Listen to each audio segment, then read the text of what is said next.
अब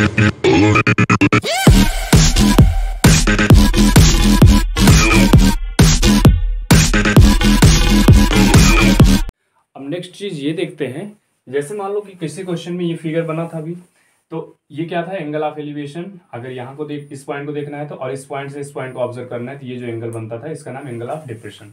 तो ये लाइन जो है और ये लाइन, दोनों लाइन कैसी हैं, ये दोनों पैरेलल लाइंस हैं और ये एक ट्रांसवर्सल का काम करेगी।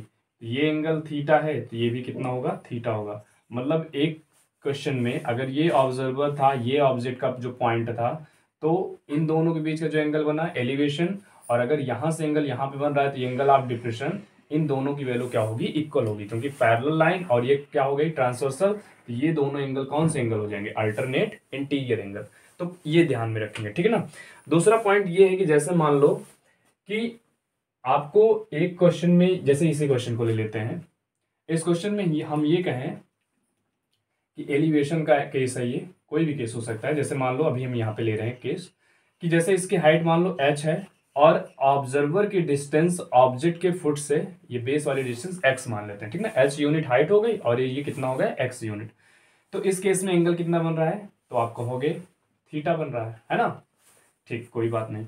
अब अगर नेक्स्ट पे आते हैं, अब हम यहाँ पे क्या कहते हैं कि इसकी हाइट को इंक्रीज करके h से 2h कर दिए, मतलब डबल कर दिए, और ये जो ऑब्जर्वर की डिस्टेंस थी इसके फुट से, वो कितनी थी, x यूनिट, तो इसको भी डबल कर देते हैं। मतलब अब ऑब्जर्वर इसके फुट से ज्यादा डिस्टेंस पे है, कितना पे है, 2x पे। तो अब यहाँ से ये a था, ये b पॉइंट था, तो इनके बीच में फिर से एक एंगल बनेगा, है ना। तो एंगल क्या होगा, ये एंगल क्या होगा, ये क्वेश्चन है। तो देखो कभी भी जैसे ये केस है, यहाँ पे देखो परपेंडिकुलर वाली हाइट भी क्या की गई है, 2 टाइम्स, और ये बेस वाली भी हाइट डिस्टेंस कितनी की गई है, 2 टाइम्स।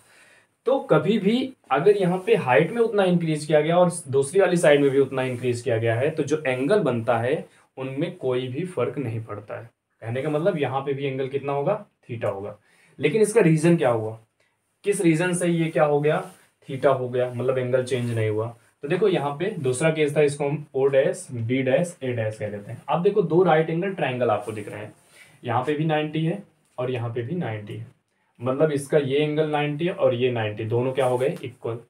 फिर उसके बाद देखो अगर हम यहाँ से कहें कि ये जो परपेंडिकुलर वाली साइड थी ए बी,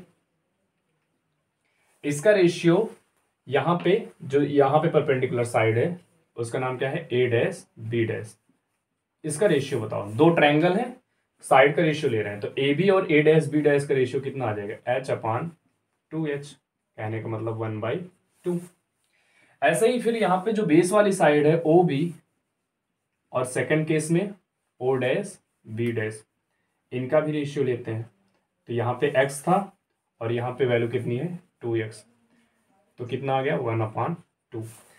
मतलब A B upon A dash B dash, O B upon O dash B dash, दोनों का रेशियो कितना आ रहा है, 1/2। मतलब 2 साइड का रेशियो इन दोनों ट्रायंगल में क्या आ रहा है, इक्वल आ रहा है। तो कौन कौन सी साइड है, A B A dash B dash, O B O dash B dash. तो यहाँ पे हम लिखेंगे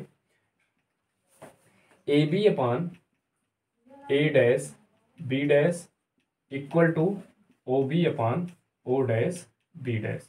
साइड का रेशियो क्या आ रहा है, दोनों का 1/2 आ रहा है, दैट्स मीन इक्वल है ये दोनों, है ना, इनका रेशियो इक्वल है। अब उसके बाद यहां से देखो जिन 2 साइड का रेशियो इक्वल था उनके बीच का एंगल देखो, तो पहले केस में कितना था, ये भी परपेंडिकुलर था तो 90 था, और दूसरे वाले ट्रायंगल में भी इन दोनों साइड के बीच का एंगल कितना है, 90 है। मतलब angle B equal to angle B dash, दोनों कितने के हैं, 90 के। तो इन दोनों ट्रायंगल में देखो 2 साइड का रेशियो सेम आ रहा है और उनके बीच का जो इंक्लूडिंग एंगल है वो इक्वल आ रहा है। ये कौन सी क्राइटेरिया हो जाएगी, side angle side, side angle side, मतलब साइड एंगल साइड से ये दोनों ट्रायंगल क्या हो गए, सिमिलर हो गए। तो जब 2 ट्रायंगल सिमिलर हो जाते हैं तो आपको पता है उन दोनों ट्रायंगल के, उन दोनों सिमिलर ट्रायंगल के जो करेस्पॉन्डिंग एंगल होते हैं वो इक्वल हो जाते हैं, और करेस्पॉन्डिंग साइड का रेशियो क्या आता है, सेम आता है। तो यहाँ पे बी के लिए करेस्पॉन्डिंग एंगल कितना होगा, बी डैश, ए के लिए करेस्पॉन्डिंग एंगल ए डैश, और ओ के करेस्पॉन्डिंग एंगल ओ डैश। तो अगर इसकी वैल्यू थीटा थी तो इसकी वैल्यू कितनी हो जाएगी, थीटा। इसका मतलब एंगल में कोई चेंज नहीं होता है। तो एक तो ये चीज आपको जानना जरूरी था।